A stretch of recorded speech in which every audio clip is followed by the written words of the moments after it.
Hello guys, welcome to my blog जहाँ तपाईँ हेर्दै हुनुहुन्छ इन्टरनेट अनलाइनको डब्लुडब्लु अनलाइनको युट्युब च्यानल फेसबुक पेजमा।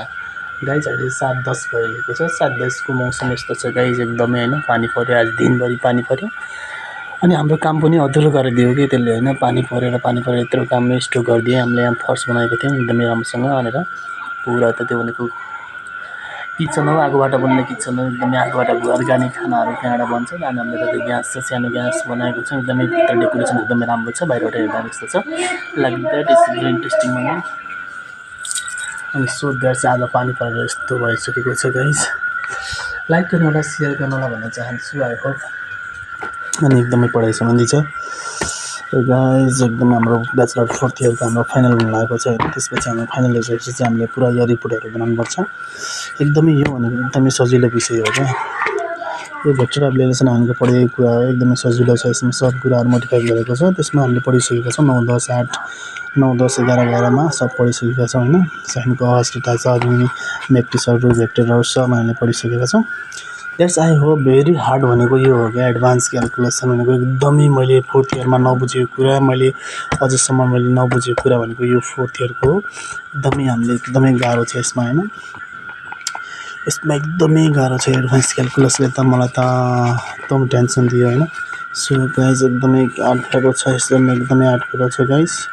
एडभान्स क्यालकुलस भनेको अरू त सबै सजिलो छ, एडभान्स क्यालकुलस भनेको एकदमै हार्ड लाग्यो मलाई।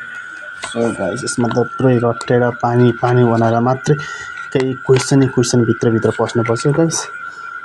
सो गाइस त्यसपछि हामीले ब्याचलर 4th इयरमा हामी ग्रेडवाला हौँ। त्यसपछि हामीले सब इन एनुअल कन्ट्रिब्युसन बनाउनुपर्छ। हामीले कुनै स्कुलको नामहरू लेखेर हामीले पुरै यो हामीले बनाउनुपर्छ होइन। सो गाइजहरू त्यसपछि बल्ल हामीले 4 वर्ष हामीले बिएडको प्रोग्राम हामीले सक्नुपर्ने छ। जसरी भए पनि हामीले होइन पुरा एनुअल फर्किने यति त हामीले 10-12वटा बनाउनुपर्छ है। यो त एउटा मात्रै नमुना भयो, 10-12वटा के बनाउनुपर्छ, एनुअल फङ्सन, युनिट प्लानहरू, अनि लेसन प्लानहरू हामीले के बनाउनुपर्छ, के बनाउनुपर्छ। त्यसपछि मूल्याङ्कन बनाउनु पऱ्यो, इभ्यालुएसन बनाउनु पऱ्यो। त्यसपछि हामीले 9-10 को मैले किताब युज गरेँ। त्यसपछि मैले म्याथको 9-10 को युज गर्नुपर्छ हामीले। त्यसपछि के पढाउने भित्र युनिट प्लानहरूमा सब इङ्ग्लिसमा लेख्नुपर्छ हामीले ट्रान्सफर ल्याएर होइन। फेरि मैले यति धेरै यहाँ बनाइसकेको छु। फेरि यतिले मात्रै हुँदैन, पुरा यसको टाइम टेबलहरू, पुरा यसको हामीले के बनाउनु पऱ्यो भनेपछि क्यालेन्डर पनि बनाउनुपर्छ गाइज है। पुरा क्यालेन्डरहरू बनाएर होइन मैले कस्तो बनाएको छु, क्यालेन्डर यस्तो बनाएको छु। के विषय पढाउने, कुन विषय पढाउने, श्रावण भनेको छ हामीले यस्तै हो।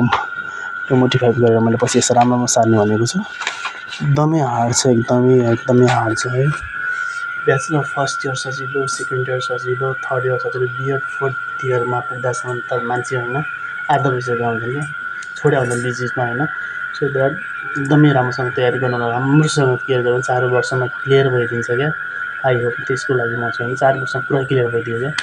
So that I am very happy. So that's भने एकदमै मिहिनेत चाहिँ गर्नुपर्छ गाइज है। यसको मिहिनेत गर्ने कि यसको पुरै हामीले थेसिसहरू बनाइसकेका छौँ।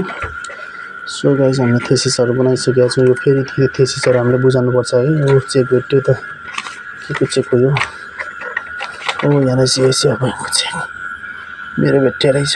कहिले भेटेको खट्टै, कहिले राख्दो रहेछ यहाँ। त्यसपछि हामीले पुरै यो थेसिस बनाइसकेपछि हामीले थेसिस बनाएर बुझाउनुपर्छ। एकदमै म्याथवाला होइन। त्यसपछि हामीले थेसिस बुझाएर हामीले सब डिप्रेसनहरू सब हामीले बुझाउनुपर्छ। यसको तयारी गर्ने कि केसको तयारी गर्ने, हे भगवान् भन्न चाहन्छु होइन। यसको तयारी हो, मेरो आइडेन्टिटी कार्ड यहाँ रहेछ, आइडेन्टिटी कार्ड यहाँ रहेछ गाइस। हो 82 सालमा सकिनु पऱ्यो, 83 सुरु भइसकेको छ है हाम्रो। यो 82 सालमा सकिनुपर्ने छ हाम्रो कलेज पढेर। सो द्याट फेरि गाइज एकदमै लाइक गर्नु होला, सेयर गर्नु होला भन्न चाहन्छु। एकदमै मेरो पनि प्लस 2 सक्ने बित्तिकै मैले अहिले बाहिर गएँ होइन। बाहिर गएपछि मैले प्रायः 2-3 वर्ष ग्याप गरेको थिएँ पास भएर है। मान्छे फेल भएर गएको वर्ष मैले चाहिँ पास भएर एकदमै पुरा ग्याप गरेको थिएँ। त्यसपछि मैले कम ब्याक भएर फेरि मैले ब्याचलर जोइन गरेँ। एकदमै 4 वर्षमा क्लियर गर्छु भने एकदम हफ्थ्यो। बाहिर भयो यो 4th इयरको एकदमै अप्ठ्यारो छ यो एडभान्स क्यालकुलसले अलिकति डाउट गरेको छ। त्यस पनि केही छैन, यसलाई पानी बनाएर एकदमै सजिलो बनाउन चाहन्छ। सो क्या त्यसपछि हामीले यो थेसिसहरू छ, एकदमै हामीले थेसिसहरू पुरा गर्नुपर्छ। यो भिडियो लामो भयो होला होइन, लामो भयो एकदमै लाइक गर्नु होला, सेयर गर्नु होला। So that I am very happy.